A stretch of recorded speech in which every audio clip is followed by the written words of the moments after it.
Why waiting feels like the smart choice. Waiting often feels reasonable.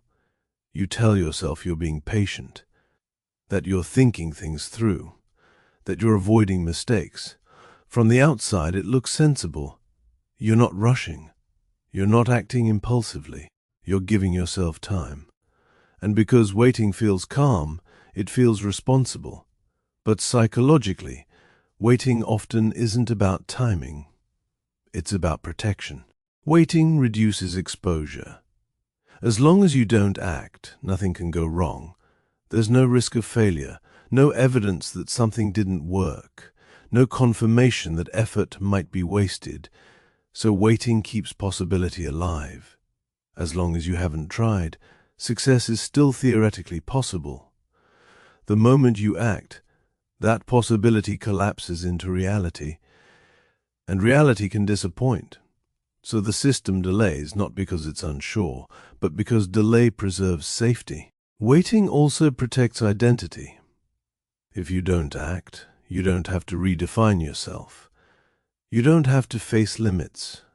You don't have to adjust expectations. You don't have to update the story. Waiting keeps the identity flexible. You're still the person who could do it, not the person who tried and learned otherwise. That flexibility feels safer than committing to a version of yourself that might fall short. So the system chooses delay. This is why waiting often feels intelligent. It avoids discomfort. It avoids embarrassment. It avoids loss. But over time, waiting creates a different cost. The cost of suspended action. The cost of unresolved tension. The cost of living in preparation instead of experience. And that cost grows quietly. Waiting feels smart because it delays consequence. As long as you wait, nothing is confirmed. You don't fail. You don't succeed. You don't have to adjust your expectations. Everything stays hypothetical.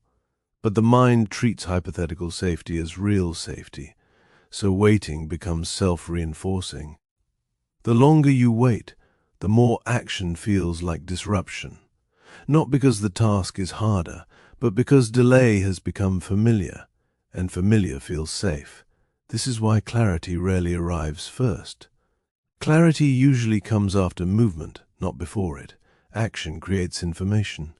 Waiting preserves uncertainty. So when waiting finally becomes uncomfortable enough, it's not because the timing improved, it's because the cost of staying suspended finally outweighed the risk of acting. That's when movement begins, not with confidence, but with tolerance.